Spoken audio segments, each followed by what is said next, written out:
Ayan. Tatanggalin ko na yung aking nag-iisang pinya. Inabutan ko pa siya. Ayan na siya.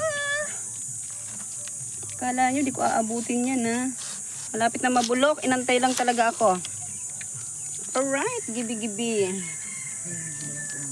Wait, sige, tanggalin mo na. Ang aking pinyang natira. Hindi ito mabulok. Tama lang pagkain ng kape. Hindi ba? Ayos lang yan. Mamaya, anin mo na yung mamaya. Balatan mo mamaya. Ay, balatan mo na silagay sa ref. Pwede, ma'am. Yahoo! O, diba? Inabot ko siya. Hindi pa siya bulok. Ano lang, malapit na. Hindi. Hindi pa nga. Sabi ko nga, hindi pa. Pinya is life.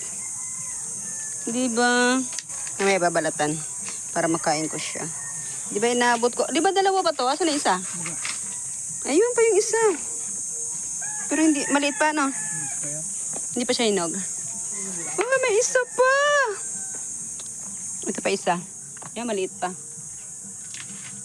2 buwan, luto, ano na to?